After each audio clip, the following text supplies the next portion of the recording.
Ashafo Minewuka says, Excellency John Dramani Mahama, he has given a nation address. A few days ago, I think 31st to 1st, Dr. Baumia Emma a nation address. And according to him, Ghana for bread and this is for promising Yama be mobile no meeting man here. And also, regardless, so congratulate John Dramani Mahama for his first year in office. But then Mahama saw Emma's speech, and Mahama's speech was somehow different. Whilst Baumia was bashing Mahama for doing everything wrong and ruining Ghanaian lives wrong, Mahama said, you know, we all have political differences. Election was 1 year ago. So ye MPP ni, so ye NDC ni, otomami wan twa mami Ghana and the priority ye. Ghana was say a conkind because and then Mahama miniwa the nation still goes on. And you know Mahama in his nation address in Chibia video wako channel and all parties say Ghana for election ye but then unyamu nyina mumbua ene montiasie ene abutoyem ene mo direction na yintimi fa oye omine de enkuninim nti se wo ye MPP ni se wo ye PNC ni or sraw. This is the time we need to come together as a people. This is the time we need to come together as a nation. Yenko tie in summer His Excellency John Dramani Mahama or the Tuja. Yeba, we continue.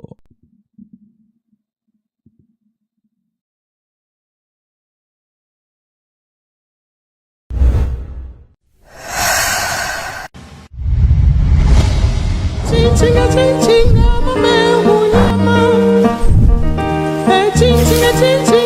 evening, fellow citizens. As we stand at the threshold of a new year, I come before you with a heart full of gratitude and renewed determination. Tonight, as families gather across our beloved nation, from the shores of Keita to the savannah plains of Bolgatanga, from the forests of the western region to the vibrant streets of Kumasi and Accra, I extend my warmest wishes to every Ghanaian, wherever you may be. A happy new year to all my fellow citizens. Exactly 6 days from now, we shall mark the first anniversary of the sacred oath I took before God and country. It was a solemn commitment to reset Ghana and build together the nation we all deserve. I can confirm that the promise of renewal we made was not mere rhetoric. It was a covenant, and we have begun to deliver on that covenant. 1 year ago, we inherited a nation in distress, an economy on its knees, unemployment crushing our youth, infrastructure crumbling, public trust eroded, and hope dimming in the eyes of our people. We're told that the recovery would take a generation, but I knew something our critics did not know. I knew the resilient spirit of the Ghanaian people. At the dawn of the new year, I stand before you to say our beloved nation Ghana is rising again.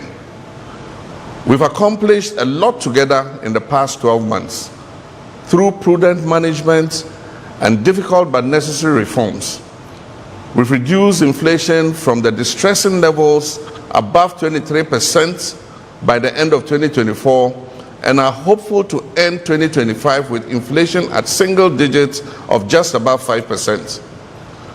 We have achieved relative currency stability and on track to be ranked among the best performing currencies in the world for 2025. We're accelerating economic growth and creating more opportunities for our young people.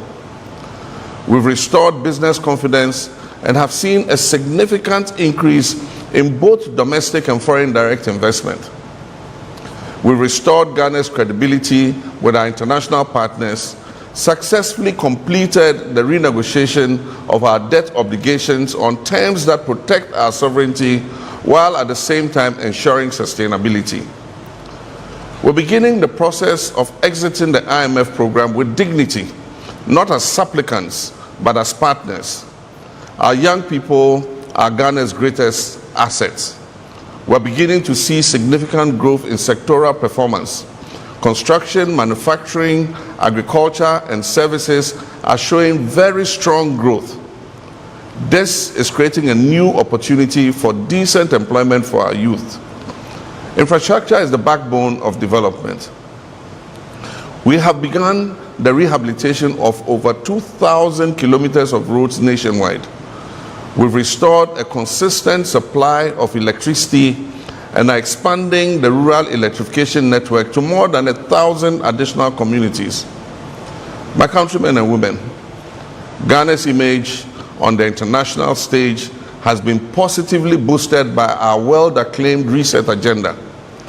This reset involves a new way of looking at things both domestically and globally.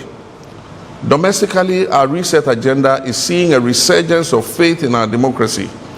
It is delivering a leaner and more efficient administration. It is yielding greater accountability in government and a re-energized fight against corruption. At the 80th session of the United Nations General Assembly, I took the advantage of the global platform to share Ghana's vision with the world. The Accra Reset Initiative is a comprehensive framework for the sustainable transformation of our global governance system. This vision will address the inequalities in the current global system and reset it to create greater opportunities for Africa and other countries of the global south.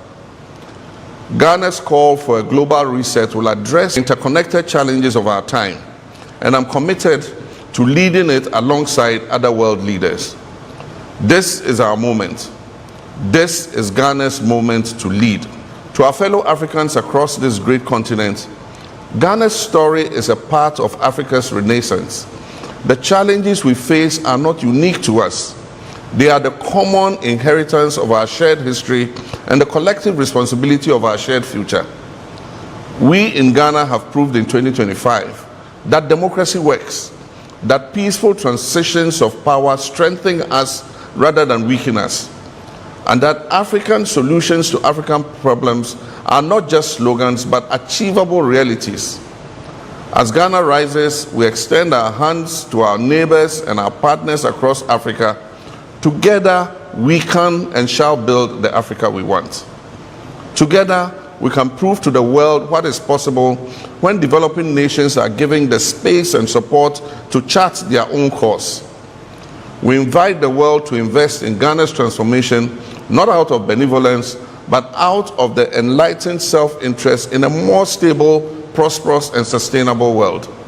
My dear compatriots, as satisfying as our achievements of 2025 are, they are but the foundation. The architecture of the Ghana we want must now be built on this foundation. In 2026, we shall accelerate and expand. Every child deserves a world-class education. We'll continue digitalizing our schools and ensure every classroom has the tools for 21st century learning.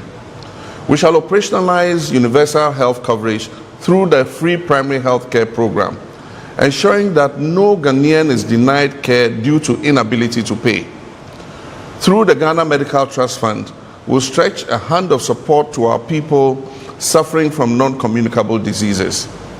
We shall make Ghana food self-sufficient and transform agriculture from subsistence to a thriving commercial activity through mechanization, value addition, and market access. We're working to achieve 30% share of renewable energy in our national energy mix, reducing costs and protecting our environment. We shall deliver social housing through public-private partnerships, and we shall intensify the fight against corruption with no sacred cows. Every CD belongs to the people of Ghana and must be accounted for. We'll implement the recommendations of the Constitutional Review Committee to make our 1992 Constitution an even greater guide for the consolidation of our democracy. Ladies and gentlemen, governments do not build nations alone. They do that with the cooperation of the citizenry. As we enter 2026, I call upon each one of you. First, our young people. You are not the leaders of tomorrow. You are the leaders of today. Take ownership of this reset agenda. Innovate, create, and build. Ghana needs your energy and your ideas and your commitment.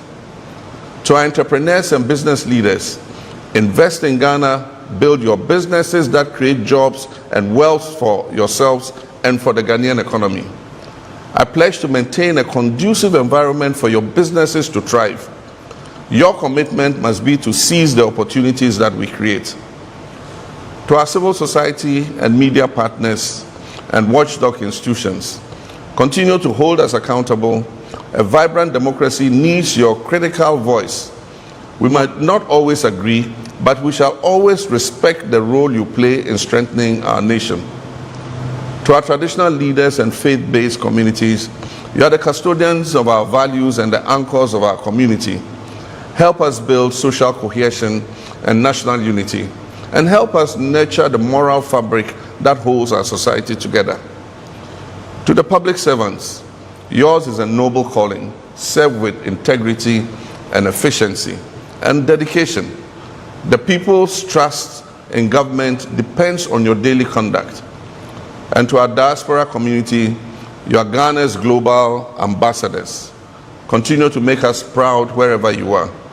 When you can bring your skills back home, your resources and network, please do so. Ghana needs you. We are one people with a shared destiny. Whether you voted for me or not, whether you supported the NDC or not, we are all Ghanaians. And this reset is for all of us. There's no NPP Ghana, there's no CPP Ghana or NDC Ghana. There's only one Ghana. That Ghana our forebears fought for and shed their blood to give us our freedom. Let us reject the politics of division and embrace the patriotism of nation building. Let us disagree without being disagreeable. Let us compete in the marketplace of ideas without treating our opponents as our enemies. The challenges that we face are too urgent, and the opportunities before us are too precious for us to waste our time and energy in needless conflict. I see a Ghana where every child, regardless of their background, can dream and achieve those dreams. I see a Ghana where hard work is rewarded. A Ghana where merit triumphs over mediocrity. A Ghana where integrity is celebrated and where corruption is punished. I see a Ghana where our young people don't have to risk their lives crossing the Sahara or the Mediterranean in search of opportunities, because those opportunities would abound right here at home. I can see a Ghana where our senior citizens live in dignity, and where our sick are cared for, and where our vulnerable are protected. I see a Ghana that is respected on the global stage for the quality of our democracy, the vibrancy of our economy, and the character of our people. I see a Ghana that is a light unto Africa and a beacon unto the world. This is not wishful thinking. This is the Ghana we're building together. This is the Ghana that is within our reach. As we enter 2026, let us move forward together with confidence, determination, and faith. Faith in God, faith in Ghana, and faith in ourselves. Let us build on the foundation we have laid, and let us work harder.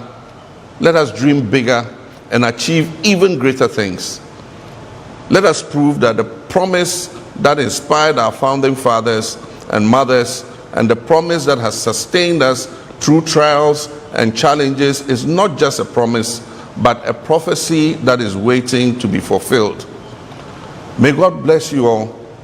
May God bless our homeland Ghana and make her great and strong.